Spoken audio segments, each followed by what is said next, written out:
Hello and welcome to Culture Mocktail. where we unfold and embrace what it means to be a cultural misfit in society. We're your hosts, Noor. And Aisha, and today we are really excited to be joined by a life and health coach, podcast host of Cut the Crap, event host, and the founder of Stash Bags. Please welcome Lamaan. I'm so excited. Hi, guys. We're so excited. We're going to start off by what's your culture mocktail? What am I made up of? All right. What's your culture makeup? Okay, well, my blood is Libyan and Turkish, but Libyan. My traditions are very Libyan too. My name is Turkish. I was born in America, raised in Egypt, lived in Saudi for the first 3 years of my life. Pretty sure I was conceived there too, if we want to get that much into it. And then I lived, back and forth between America and Egypt. So that's my mocktail, a little Libyan, Turkish, American, Egyptian mix of stuff. Wow. All of it. Wait, so you have no Egyptian blood in you? You just were kind of in Egypt? Yeah, but I have a lot of Egypt in me, but not biologically. Yeah. Yeah, my whole life is Egypt. My whole life. Wow. How do you resonate with each of the cultures that you would say have influenced you then, from the East and everywhere you've been in the East to the West? I've been confused for 26 years. So I feel like all us culture misfits have been confused and continue to be confused. It's just part of it. The first time I had this conversation with myself, I remember thinking, like they always say, like when we're in Egypt, you can't wear this, but when you're in America, you can. When you're in America, you can't talk about this, but when we're in Egypt, we can. And there's so many, when we're here, we're this way, and when we're here, we're this way. And then you have this conflict of like, but isn't there also like a me way, like how I am? And that comes pretty late in life because you're not actually introduced to options and choices early on, at least like our upbringing. So you have this moment when you're like, okay, all I know are the differences. Kind of like all I know is what not to do, right? But then you get exposed, through camp or through school or just through small talk. Oh, you're from Egypt, and you notice we have so many more similarities than differences. And then you start to see each other as just humans because these invisible borders are man-made. So I started to focus and hyper focus on that. And I just remember hearing the term bridging the gap and thinking like, oh my God, that's what I feel like I'm going to do in my life. I'm going to bridge the gap between this world and that world because there's so many similarities, and focusing on the differences is more hurtful. You just start to feel, you'll never feel like you're welcomed. But if you actually look at the similarities, you tend to be able to connect with different people on different frequencies and help them help you see different parts of yourself. I think it also depends on people's reaction to you in these spaces, because I think having a perspective, your perspective is like, your mind is one of the most powerful things, right? Like it's what influences your daily experience. So having a good perspective is gonna help. But I also feel like it depends how you're met in these spaces, because I don't know about your experience, Lamaan, but from what I've seen, I feel like people who do have a blend of cultures, or people who have been influenced by different places or whatever it may be, they're a lot more open to understanding that maybe people that are different are also similar deep down. Do you know what I mean?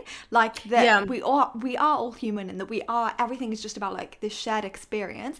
Whereas if you were to go to a village where, say, people haven't really left, people don't really come in, it's a lot more of a like one track mind almost that you can see, or that I feel I've seen people have had. And in those cases, it becomes difficult to feel like you're connecting when others don't feel connected. Do you know what I mean? Right. Look, definitely this I experienced a lot, especially in America. Like, let's be honest, Americans didn't know much about what was across the ocean until just a few years ago, right? So I actually was asked before, like, oh, you're from Egypt? Like, how long is that drive? Oh my God. However, because of social media and because of all these things, that's not the case anymore. People are so much more aware. But I was always faced with these types of things. Like, I would always even until college, by the way, I would always get graded differently because they knew like English was my second language, although my No. capabilities weren't. Yeah, I would have certain professors that didn't like the fact that I was Arab or that I'm Muslim or that I come from across the ocean. But let's be honest, everyone in America came from across the ocean Yeah. because they've pretty much killed everyone that was already there. Like, that's Literally. the truth, right? Like, let's call a spade a spade. So if you take the time to dig deep into your Irish, your European, your Scottish, your whatever roots, no one no one is from no one's native really. Mm. There, yeah, the only thing we can be happy about right now is that people are starting to get exposed. People are starting to unite from across the globe over similar matters. You Yeah. know, Black Lives Matter, the LGBTQ community, mental health and healing, women's rights, women having the right to choose what to do with their body. These have become universal topics. These have not become conversations that are only had in the West. They are now conversations we have all over the world together. Is looking at the similarities kind of denying your own difference that is actually something you shouldn't suppress? Yes. I'm not saying focus only on your similarities culturally. No, I'm saying focus on your similarities as human beings, as women, as Gen Zs or millennials. Find these spaces because human beings go through the same emotions. They want to be seen and heard and validated, and they want to learn, they want to succeed, they want to be healthy, they want to have a community. We have similar needs, right? But come to it with who you are.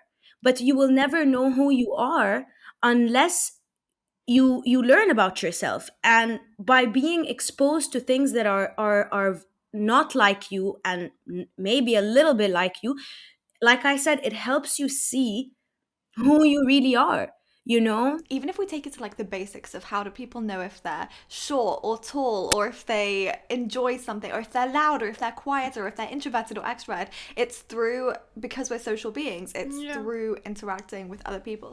Exactly. Okay, so you had manifested working with Kris Jenner, like you put her image up, right? And then that was what you said to yourself was going to happen. Yeah, I don't know why I did that. It's like I just knew the things that fed my soul and made me feel excited and made me feel the feeling of success or the feeling of growth, and I knew that it wasn't what I was doing right now.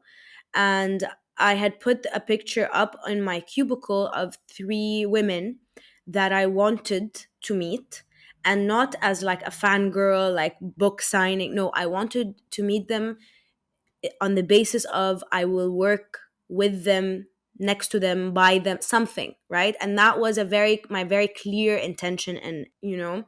And so I put their picture and I took a picture of my cubicle, and then 1 year and 1 day to that exact date, I had just wrapped up a photo shoot with Kendall and Chris in the startup that I had joined in California that had nothing to do with anything I've ever done. It just happened. I couldn't have told you that it was. I couldn't have guessed you. That's insane. I would have never have thought. And when I finished this whole day, I got in the car and I'm looking through the photos of the day, and then I got like a suggestion like on this day. And then on this day, and I got a picture of my cubicle, and I have a video in the car. I literally just put the camera on, and me and my friend, um, who was also working in the startup, he's the one who brought me on actually, and he was like, what, that's insane, that's crazy, like how? I'm like, I don't know, I really just set an intention, I really believed it, I went with it. I i i went with it, meaning that I knew the feelings that I was after, and I knew what I wanted to be doing, and as soon as that wasn't happening, I allowed myself to jump off ship, knowing that I would swim. I left my job. I didn't know what I would do. I had no idea where I would be going. I just knew I didn't want to do this. So that's enough for me to know that I'm gone. I'm done. So just by knowing who you are, that's so weird because I just recorded another video today. Like I've been doing these videos on Cut the Crap of just like topics that come to mind as soon as I wake up, and I literally record them all puffy. And I just wake up, I share my thoughts, I post it. And today I was talking about the self. Like, you can't do anything until you know who you are yourself, because you need to daily answer the question, okay, what do I need? What will make me feel this way? What will make me feel that way? And by honoring those things, instead of going through a checklist of what I'm supposed to be doing, you get to where you're supposed to go, and faster. You're not supposed to be like, I have to have a job and I have to have a paycheck. No, you're supposed to say, I'm supposed to feel like I'm learning. I'm supposed to feel like I'm growing. I'm supposed to feel like this makes sense.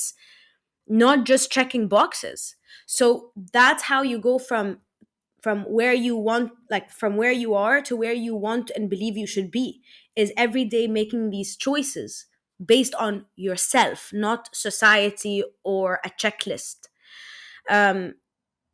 That's really the only answer I can give you as to how I went from where I was and how I manifested this. I said it out there. I knew what would make me feel happy and what would make me feel this way, and just every single day I followed that exact same questionnaire. Does this serve me anymore? No. Is it worth the money anymore? No. Can I get up one more day? No, I can't. Khalas, I cannot be here anymore. I really like that approach. But It's so important to focus on your state of being. Yeah, exactly. Yeah, like, instead that's of a good being like, approach. oh, I should be in this job, or I should be getting promoted, or I should be getting whatever. Like, just like, how do I feel? And like, is what I'm in, like, is it aligning with everything? Yeah, I love that approach. You have to give some trust, and you got to give life and the universe and God and whatever higher power you believe in some credit. Jump and trust that you will swim. You don't need to have the whole plan in front of you. People say, I don't know what I would do. What am I going to do? That's fine. We'll figure it out. But you need to have space to figure this out. So save your money, cut some expenses that are not necessary, budget down so that you can afford to take a little gap and figure out what it is that you need. Trust that when you let go of something you don't need, something you do need will come, even if it's out of nowhere.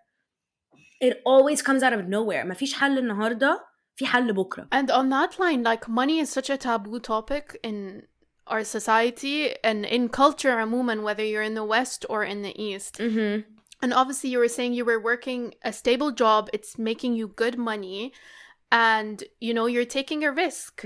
So how important do you think money is? Like, money's an important part of a career anyways, but how important is money to you now? Like, what purpose does it serve within your life? Like, what is your relationship like with it? It's something that I've been thinking about a lot recently as I starting my career now. My relationship with money is a very deep question because it's evolved through the years. I had a very negative understanding of money in general, because everything that you're exposed to is pretty negative in terms of money. And then society tells you that without money, you're nothing. Without money, you cannot do much or anything. Without money, you're not successful. Without money, you're nothing. Without money, you have no class. Without money, you have... So, alhamdulillah, I lived a very fortunate and safe and stable and comfortable life. Alhamdulillah. We've experienced ups and downs, and I believe every family and every person has. But just from what I was hearing, I always felt like money was such a negative thing. Money is important. I'm not going to tell you money isn't. You need to have, or people you want to have a home where they want to have the ability to buy medicine and seek treatment. They want to educate their kids. Money is definitely an important factor. However, the amount of money is where we might have some loopholes, right? So, like, let's say now I want to leave my job because I'm so unhappy that I just cannot breathe, and I'm so drained and I'm so overworked that I don't even have the mental space to think of what I want to do next. I'm just so coded and so tied, and I have no time, right? Okay, I need time. Me as Lamaan, I'm talking just about me because every person has a different situation in life, right? So me, ka Lamaan, I need, in order to make a choice or take a decision that honors myself, which is something I've always done. I cannot tell you why or how it happened. I've just always been very self-aware, and I've always been curious to have maybe because I spent a lot of time alone, actually, and maybe because I spent a lot of time being bored. So I would always find ways to entertain myself or have internal conversations, or I was always around older people, so I would want to internalize what they're saying and make sense of it. So I didn't really have someone to explain, and I don't know. This is how it is. So I knew for me to take time to make a decision for myself that I needed to be in a happier state. I was really miserable. I was very depressed. I was extremely depressed. Okay? And I needed deep rest. That's what I needed. When I'm depressed, I need deep rest. I need to rest. And this is Jim Carrey's word, if I'm not, that's his, or Matthew McConaughey. One of them said this. But that makes sense. So I needed to not be in this office for some time so that I can get very clear as to what I want to do. And I had some ideas as to what I would be doing. So what I decided to do was set myself up for success. So I decided, okay, I'm going to save as much money in the next few months so that I can have an escape for a few months. So what am I going to do? I'm not going to eat out. I'm going to make my own lunch at work. I'm going to not have any extra costs. I'm okay with living with the bare minimum. I could live on عيش وجبنة زي الفل وشاي, or not شاي, قهوة. I'm good. I don't need to be buying things. I don't need to be traveling. I don't need to be going out here and there. I'm good. So what do I need as a necessity is what I will pay for. Everything else can wait. I will do my nails at home. I will, take the train instead of parking my car or paying gas. You have to take a full look on your life and make cuts for the time being, not for life. But people don't do this because to them, if you're making cuts, it means you're also making cuts in your self-worth, in people's ability to validate you. No, that's not true. So I made cuts, saved money, and while I was in this job, I would wear my wireless Beats, so I would cover it with my hair. This was pre-AirPods. And I would listen to my life and health coaching classes. And I would listen to other videos. And I would so I tried to overlap as much as possible. And I was doing life and health coaching classes not because I knew I wanted to be a life and health coach. I just needed to go to one, and I couldn't afford to go to one because I have to save money to leave this job, and I don't have time because I'm working overtime to leave this job. So I just said, okay, I'll become a life coach. I found this really nice program that allows me to have a payment plan so it's not overwhelming, and it was online except a few days every now and then where you report to a center. Made sense. I will do the course so that I've saved money, and as soon as I'm done, I can do coaching on myself and figure out my next step. That was literally my rationale. Explain it to anyone at the time, made no sense. Made sense to me, I went with it. If it makes sense to you, then it makes sense. Okay? So then, when I was finishing up my seminars, I quit my job. And I literally asked my parents to send me to Egypt and not be mad about it. So I had enough money to pay for a ticket to come back. They were okay with it. We did it. Now I can live cheaper because America is expensive compared to Egypt. So that was how I made sense of things while I still have some sort of savings. Okay? I didn't take money from my parents. I was taking care of myself. I was trying to figure out how to do this life thing, right? Because we don't have our parents forever. رجعنا مصر, no problem. Now I can have son and friends, which is what I need to make a good decision, to be well, to have a community, to have solar power, to be solar powered. This is what I thrive in this weather with these people. I know this about me. I can't be in this cold with these robots. That's me. This doesn't have to be you, right? So moved here, spending less, recharging, and then I started coaching. And then I started making some petty cash from coaching. And then from coaching, people started to notice my Instagram. And then people started to say, oh, let me help you with your website. And then my friend said, let me help you with your website. I'll be in Egypt for 2 days. We sat down. He's helping me with my website. He tells me about this startup that he wants to start. I join him. Next thing you know, we're going to California for a photo shoot. It just happens like this because you trust in life. You trust in what you feel and you make the necessary steps. I'm not saying quit your job today and لا ما احنا في مصاريف. There are things that you need to be secure. But there are ways to do it if you compromise just for a few over a few things. I think it's important because I think a lot of people sell that dream. Quit your job, quit the 9 to 5, go follow your passion, which is amazing, and I agree with it. But it goes to show with you did some pre-planning. Like, you didn't just leave your job straight away. You're like, okay, I need to save up. So I think it's really refreshing to hear that. Of course, save up, cut down, and do whatever feels right now. That's it. Like, it's a practical thing. It's not like it's this out of reach thing. Everybody has the power to, I mean, obviously we have our privileges as well, but everybody, we're in a position where we can, alhamdulillah, if we want to, we can change our life and the people we're surrounding ourselves with and the environments we're in. So you're right, like, it's important for us to put ourselves in positions where we can thrive. I think it's a good thing to remember, like, because I think often you can get kind of stuck in thinking like, okay, khalas, this is my life, like, and you go on that cycle and it's not supposed to be that way. And you know what the issue is too? Okay, the issue is we're sold this idea that everything is outside of us. No, you need to hold yourself accountable. You need to have hard conversations with yourselves. A lot of people, by the way, everyone knows what they need to do. The problem is getting themselves to do it. You know, if you want to lose weight, you know what you should be eating and what you shouldn't be eating. You know you should move. And if you want to move, there's a plethora of options. There's classes on YouTube for free. There's streets to walk in.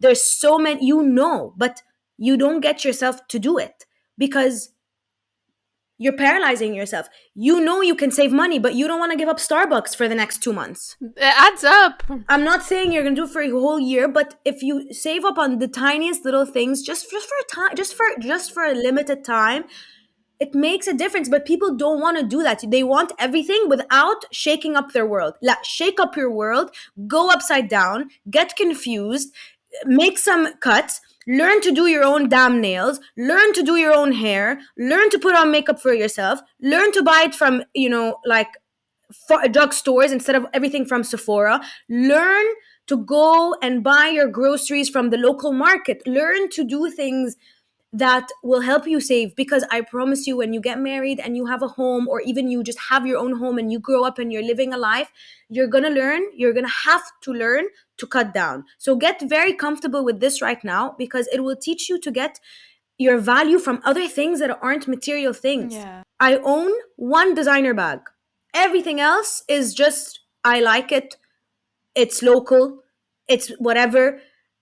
It's not how I define myself. I don't care to get these things. I don't care. Yeah. If I don't go to this party, they're going to think I'm not cool. If I don't go, they're going to stop inviting me.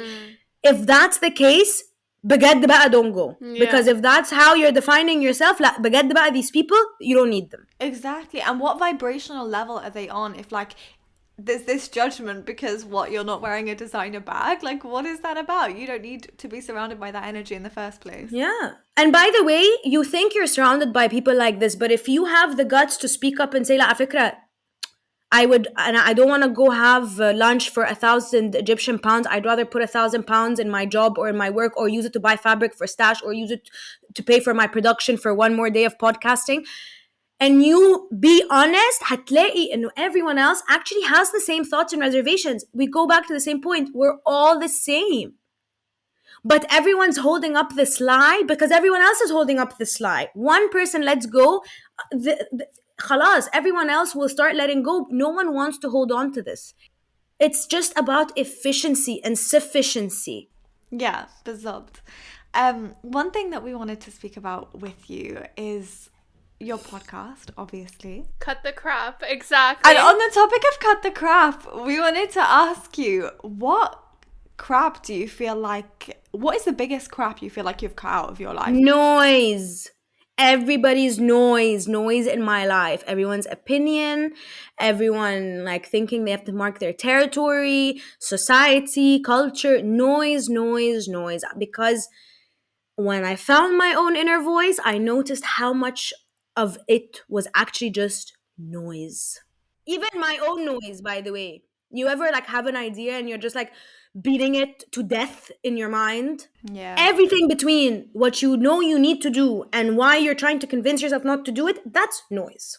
It's natural to feel like nervous and have like have a thought of, oh, okay, like what, say for example, we were on the vibe of let's quit your job, for example, and that the between the point where you are thinking about it and when you actually do it, of course, like it would be weird if a person wasn't a little bit anxious about like, okay, what's gonna happen, but it's kind of like falling into that and letting all of those thoughts go. And how do you trust what you're thinking? Is that you learn to trust yourself. And how do you learn to trust yourself? Is that you give yourself the benefit of the doubt and you follow your own voice sometimes, and you start to learn the difference between what voice is anxiety and what voice is inner wisdom, and what voice is rational and what voice is just overwhelmed.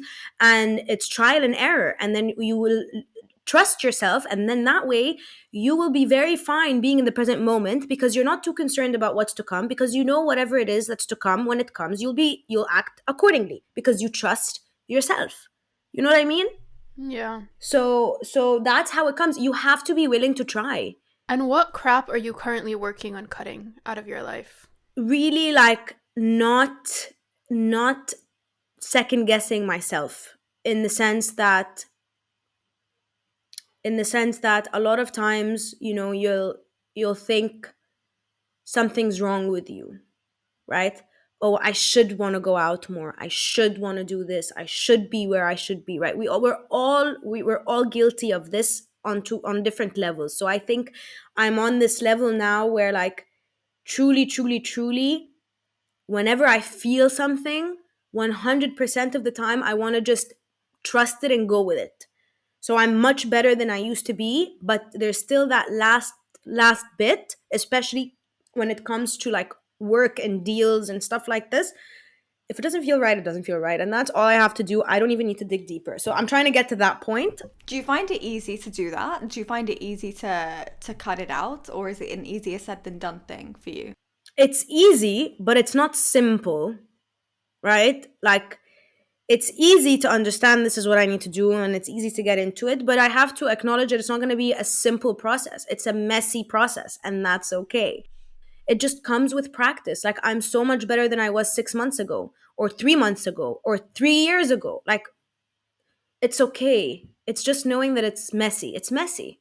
And that's fine. You know, being honest with yourself in that sense, it's something that even I have to remind myself of sometimes, to like, instead of just feeling something, like feel it, but almost say it to yourself. Like, realize that this is what you're feeling so that you can then take an action to do something about it, instead of, because I feel like that almost gives you like a wake up call of, actually, wait, like I'm feeling like this and I have been feeling like this for a while, or for however long, even if it's like momentarily for a short period of time, let me like give myself almost the wake up call and check in with myself to be like, wait a sec, I'm feeling like this. Yeah. So I owe it to myself to make this change. And why is it scary? The only reason it's scary is because you're told you're not supposed to feel these feelings. Or you tell yourself you're not supposed to feel them. Because you've been told you're not supposed to, so you reiterate that same message, right? Yeah.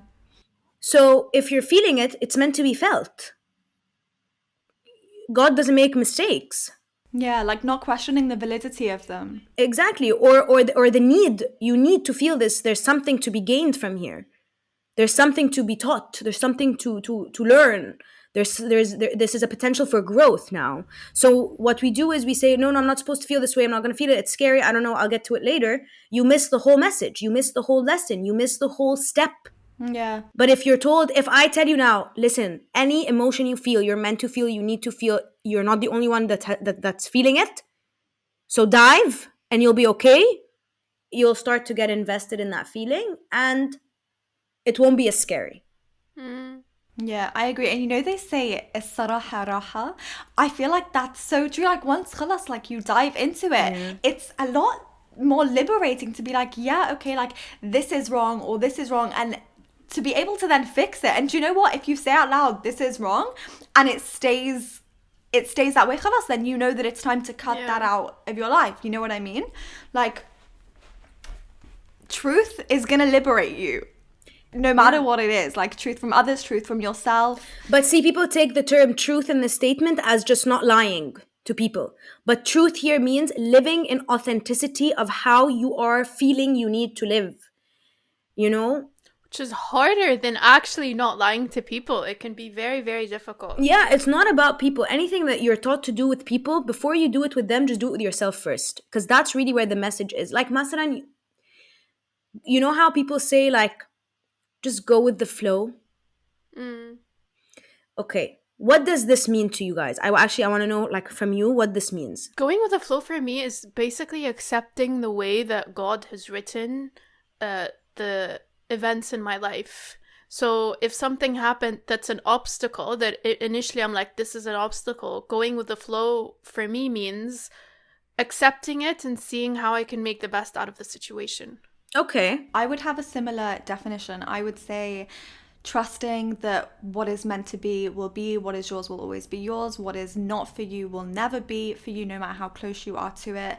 And also, exactly as I was saying, like, الصراحة راحة, like, I feel like at times when I feel like I'm being honest with myself about how I feel, if I'm not happy in a job, or if I feel like whatever issue needs to be confronted and I'm confronting it, I feel like not trying to control so much, I can react, and then whatever is meant for me will naturally happen, you know? I want to add something though. And sometimes going with the flow for me, I realized recently, has been a negative thing, because I've always been a go with the flow kind of person, right? لدرجة إنه whenever there's something really bad that happens in my life, I think, you know what? This is what God wants. عادي خلاص.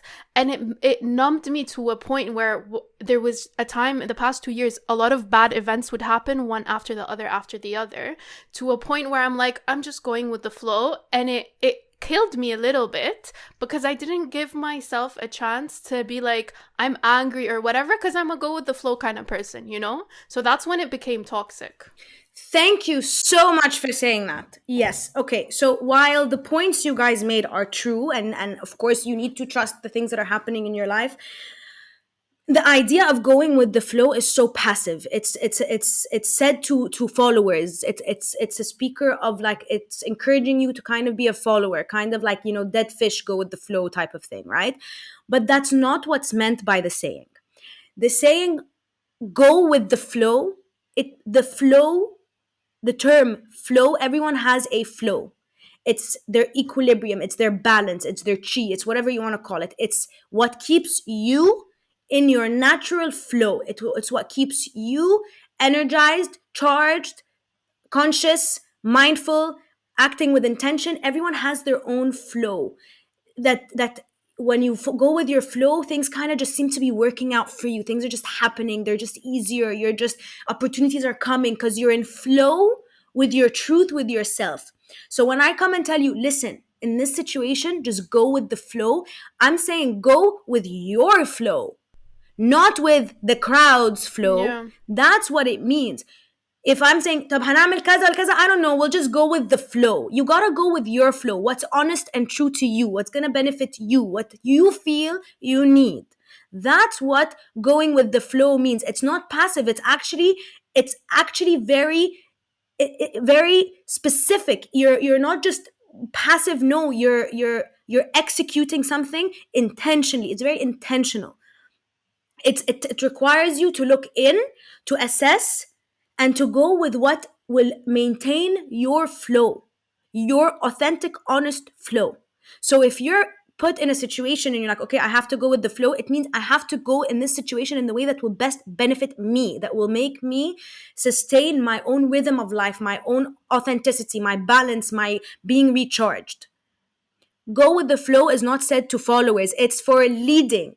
That is the difference. Go with thy flow. Shakespeare said it. Said like a true Shakespearean. لا بجد, this is such a misunderstood saying. It pisses me off. I'm gonna make a video about that tomorrow. Yeah, I think I misunderstood it for so long. In order to not be a difficult person, I don't want to be difficult with the people around me. So I'm just going to go with the flow, but not because I'm being a follower, but because I'm like, it's not really bothering me that much. And I wouldn't ask myself, how am I truly feeling about this? Like, but why? You're supposed to. Yeah. You're supposed to literally every single thing you do and eat and speak and see. And I know it's exhausting, but that's what it takes to live a fully aware life, a conscious life. Be intentional. Intentional. When you put all that work in yourself, you won't have to put that much work in everything else around you, because everything around you is going to respond to you. You ever like get over someone and they start texting you? It's because they sense your energy. You ever get your shit together and then from going from no one ever asks about me to except like Vodafone sends me messages and then everyone's like calling you and you didn't do anything different. People are susceptible to energy. We are energetic beings. Everything around us is energy. I don't give a shit what everyone else tells you, what the world tries to sell you. It's not a checks and balance. It's not checking boxes. It's not. We are spiritual beings. Even the least spiritual person here is a spiritual being. Unfortunately, they're not aware of it, but we are spiritual beings. We are made of energy. Our words are energy. Our actions, our thoughts, our feelings, how we act with ourselves. دايما تلاقي ناس when they work on themselves and they put that hard work, everything else you won't have to put that much work in because it will happen naturally. And you're right, like everything is about energy. It affects how we feel, it affects how we think, it affects everything. And just like you said earlier, you need to, or no, Noor said this. Noor, you said that you get to a point where when you go with the flow, you feel like you're just living so passively. Like, where's the living? You're just not living, you're just following. And that's why I said thank you for making this point, because it's true. You're not supposed to live like this. And it's not bothering me that much. Oh, okay, great. That's not good enough. Just put a little bit of bothering in you. Yeah, that's not good enough. It's not, no. It either doesn't bother you at all and I don't mind whatever you guys want and that's totally fine. That's okay. You don't have to always like be an off seat. But if it's not bothering you, it's like, you know what, guys, order whatever you want. I don't mind. Because genuinely, you do not mind. Yeah. Exactly. Right? But just trying to say that to be an easy person. Yeah. I think I was referring to it more in being an easy person in a time of difficulty where you feel like others are struggling more than you in a situation. But that's when people need it. That's when people need a leader. Yeah. Right? And you don't even have to be the leader for everybody. Yeah, you need to be your own leader. I think that's so important. Exactly. Yeah. And just leading yourself. Yeah. Then people will sense that energy, and if your leadership works for them and makes them feel comfortable, they will follow your lead. يعني you can be in a household وفي مشاكل بتحصل في العيلة صح؟ everyone's panicking, no one knows exactly how to act, ده متضايق ودي متضايقة وفي خناقة ومش عارفين نقول ايه وهنقعد we're gonna keep talking about the same issue over and over again. You can take a conscious decision with yourself that this is how I'm gonna approach this situation. Here are where I'm gonna place my boundaries. Here's what feels right for me. Here's what doesn't feel right for me. I know I'm not going to sit around and talk about this issue and beat it to death like everybody else is. I know that I'm not going to act in a certain way just to prove a point because I don't like myself when I act this way. You have a very real conversation with yourself. You figure out what's going to work for you, what isn't, what are we going to do, what are we not going to do. And then you lead yourself in those steps. You just doing you without even needing to explain to everybody what you're about to do. They sense it, they smell it, they see it, and if it works, they'll follow. There doesn't even need to be a group discussion about it. You just do you, and even if everyone, for some time, you're met with resistance, that's okay. Don't feel guilty because you at least will feel good about it, and eventually they'll come around. Yeah. Because if it works for me, I'm sorry, you guys are upset, it works for me. Eventually, they'll catch on. It's okay to be met with resistance and feel this guilt, especially when it comes to like your family and stuff, but don't. Yeah. Because otherwise you're uncomfortable for somebody else's comfort, you know? And why should you be happy to let somebody feel comfortable that you're uncomfortable, you know? Like, they shouldn't be happy for you to feel uncomfortable. But yeah. The longer you wait, the more resistance you'll be met with. You know, you have like a sibling that's so passive and no one gives her shit for it, but you're so giving. And when you decide to be passive, you get all hell. And you're like, you're pissed at me for not doing this one thing? I do everything. This bitch doesn't do anything. Yeah. Because khalas, they've set the expectation. Yeah. So you need to like have this little bit of like, if they're going to call it taneka or alata, whatever. Let it be. You know, let it be. And I was just telling one of my clients in our sessions a couple of days ago, I was like, you know the book Why Men Love Bitches? I want you to take this book and replace the word men with life. Why life loves bitches. You ever see like this bitch does everything this way, she's so selfish and she gets everything she wants, but I give and I do and I sacrifice and I've tried and I've done, but I don't get anything. Yeah, because life doesn't like pussy. Like life likes bitches who know what they want and put boundaries and don't take like you don't talk to me this way, you don't approach me this way, and you don't even have to fight it. If someone comes into your life in a way you don't like, you don't make the opportunity for it anymore. Life loves bitches. Interesting. I want to read this book. I'm gonna give You've it never a read sense. this book? No, I haven't, but now I think I will. It's a sequel. There's like why men love bitches, and then it's like why men marry bitches. But just take away the word men and literally replace it with the word life. Will do. But Lamaan, I wanted to talk to you about energy, because you are someone who's very in tune with energy, and both Aisha and I have always been this way. I think it's something that you can work on, but it's also something that I feel like as a kid exists and you know it, but you just don't have the right words to explain what this is, like what you're feeling and how you're feeling that energy. So Wait, I'm curious.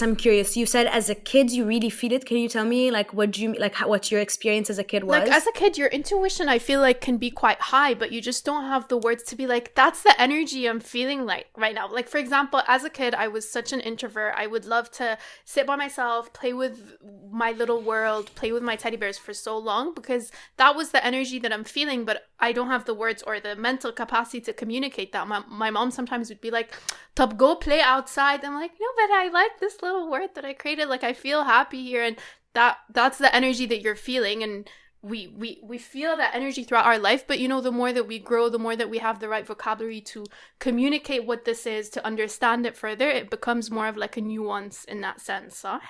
But I want to know, like, what your experience has been with feeling energy and like Islam and spirituality and this whole thing. It's very interesting that you said this part about you're much more aware and susceptible as a child, and it kind of goes away, because I've never heard someone say that to me. However, I was so aware of that, and I'm glad that actually everyone has had this experience, because when I was younger, I actually used to think I was psychic because I could anticipate things before they happened. I'm not psychic, because I would be somewhere completely different if I was. But I would when I would feel uncomfortable towards someone, a couple months later I would find out, you know, like they screwed my family over somehow, or if there was like someone in the house and I wasn't comfortable, I would find out eventually that they stole. Like I was very good intuition. Yeah. What happens when you're born, when you're a child, you know, you're just released from the divine, you know, you're so beautiful and you're so pure and you're so honest and you're so real, and then life was accustomed to take away all of that. You know, you no longer have choices, you have responsibilities, you don't have things you like to do and ways you like to spend your time. You have to go to school, I'm very against the school system in more ways than I am for it. I'm for it for things, but mainly I think the way it's done is wrong, but that's a conversation for another day. But you get to be yourself until you're about like 5 or 6, and then you're conformed to do's and don'ts, yes and wrong, yes and no's, right and wrong, haram halal, and you start to live this black and white life, and you find yourself in the middle with so many emotions that are neither black or white, right or wrong, haram or halal. You're just feeling things, right? So you're taught that things go in categories. They go in categories of this or that, and that's not life. I was fortunate to have very spiritual and religious parents and a family, but my parents, especially my dad, who is like the religious matriarch of the family, he's very spiritual. He's not religious in terms of like, you must do this and you must do that, and then he's not like scary, because unfortunately as Muslims we have had a disservice in terms of getting to know our religion, that more often than not you're taught about the don'ts and the harams and the iqab, and You're taught through fear. It's everything's so scary, right? Don't do this, haram to do this, if you do this, this is what's going to happen to you. But then you get to a point in your life where everything in life is telling you what not to do, that you kind of just detach from your religion. So when I took a step back, and a lot of people get very offended when I say this, but I did, and that's okay. I took a step back. I was like, I'm not going to pray anymore. I'm not going to do anything. I just need a year to like, I cannot have this توتر. خلاص ما عنديش وقت, ما عنديش صحة. And I was like 20 مثلا, or 21. And I've always watched Oprah as a way to feel like I'm not the only one. And that's kind of like her whole motto, right? And as she evolved with her spiritual conversation, as did I. And I started understanding what this thing about spiritual life is and energy is and things that happen.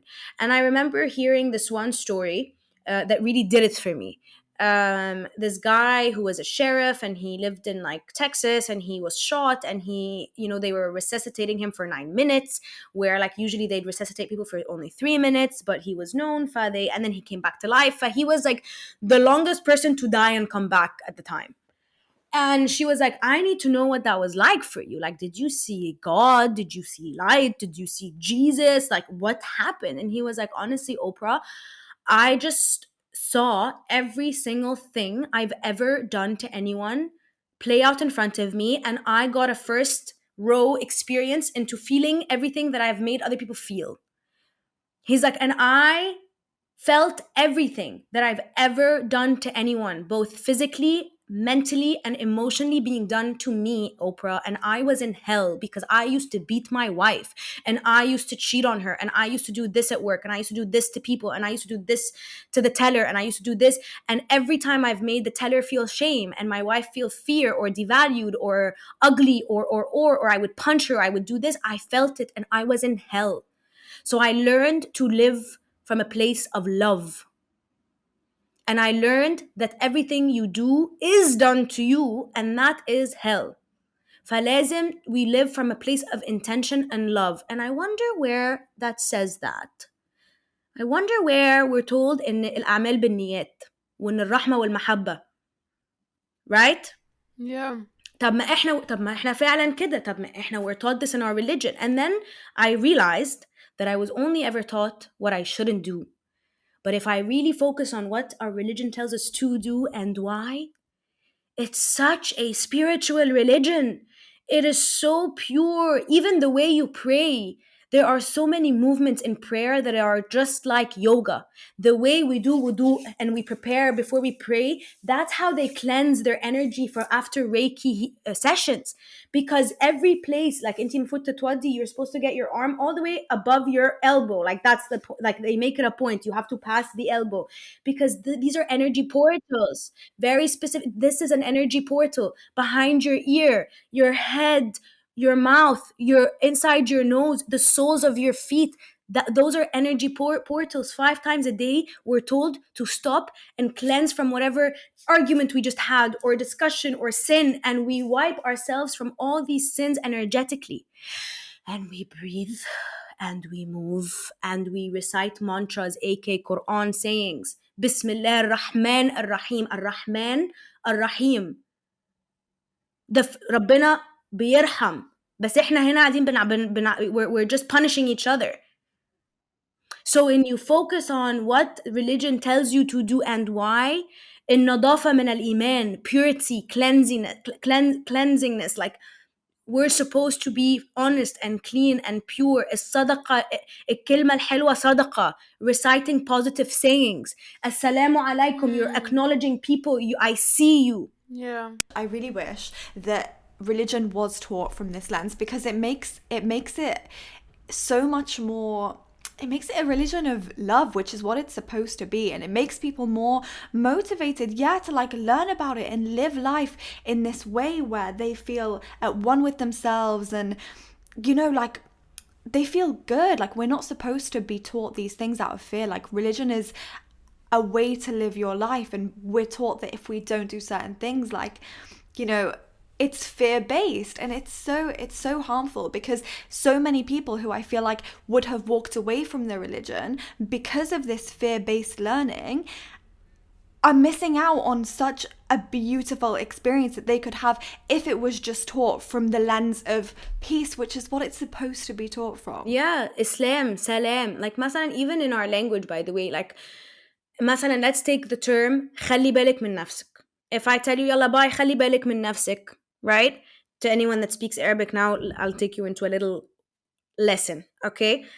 خلي بالك من نفسك. When I say this to you, what does this mean? It means take care, be careful, like don't let anything bad happen to you, like just, watch out, right?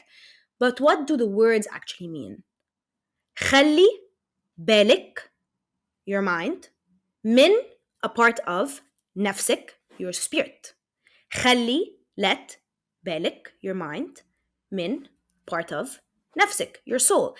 Let your mind be part of your soul. Be present. So if you're walking and you trip, you're not present because you're thinking of something else. خلي بالك من نفسك. If your mind and your spirit are one of the other, you're going to be okay. خلي بالك من نفسك. Oh my god, I love that. What the hell? No, man, I feel like you need to do some kind of class or something where you break down these words. I've never thought about it that way. I love that so much. Yeah. Like, by the way, I listen to Hamza Yusuf on YouTube. On some of his things I agree with, some of them I'm still like, weighing it for myself. But he's the one who explained this. And when he said it, I'm like, what? I wanted to give a shout out to girl or a health coach or a life coach. Actually, her name is Dina Fadil. I wanted to tell you about it because it was really life-changing. It was a workshop that she did a few days ago that I attended called Goal Setting Using Allah's 99 Names, right? It was nothing religious, but it was a very spiritual thing. And she went into the names of God. For example, Al-Fattah, which is abundance. And she was talking about how that each name of God has a certain frequency and energy, and it has been scientifically proven through using water and rice. Like you have two glasses, one that has both have water and rice, one that has been read these names and one that has been spoken to badly and they've reacted differently. Yeah. One went moldy and one didn't. And when they looked at each glass that has been given a different name, we can try this. I want to try this at home. But each mason jar that has been given a different name of God crystallized differently. So each has different energies. Yeah. When she was talking about using these names in your own life, for example, how can you manifest that energy into your goals and into your state of being? And it was actually like amazing. It's been a long time since I felt like, whoa, but I really felt like, whoa, this is crazy. How these things are around us and we just don't make the best use of it because we haven't been taught by the right people these things. Yeah.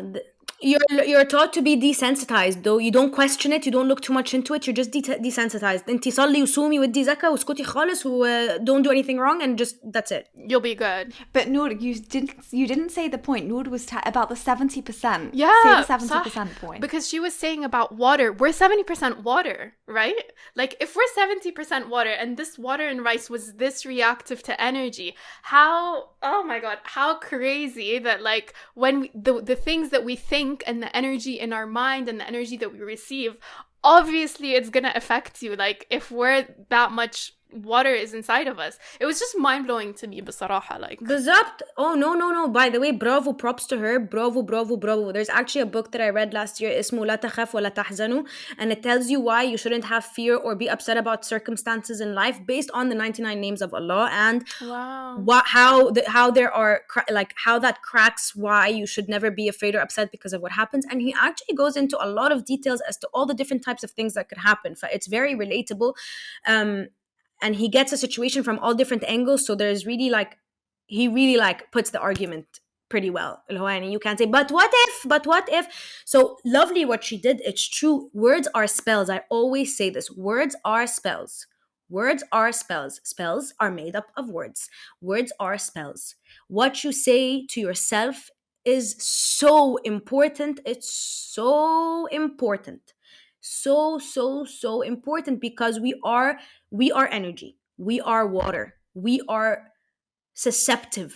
We hear and see everything, even if our conscious mind is not aware of it. So how you speak to yourself, the words that you use, even on how you explain a situation, there's always a million ways to say something. Beautiful workshop on her and bravo عليها. That's great. It was amazing. فعلا. Awesome. Lamaan, we've had you, we've kidnapped you for 2 hours. Yep. It's been a pleasure to sit and speak with you about all of these things. I'm so glad. You guys are awesome, Ayani. I'm happy to do this anytime. I love having these conversations and I'm glad I got to start my day with such beautiful conversations. I feel so energized. Shout yourself out. Tell everyone what's coming up, where they can find you. All right. So you can follow me on Instagram at cutthecrap.x or at Lamaan. And you can find me on YouTube. All these links are on my link tree in my bio on Instagram. You can listen to my podcast on Anremi and Spotify, Apple Podcast, YouTube. I do coaching. Just DM me, reach out, let's talk. I am very easy to find and very easy to get to talking. So I really hope that, people have benefited from any one of the various very important topics we touched on today. Thank you so much for sharing your thoughts.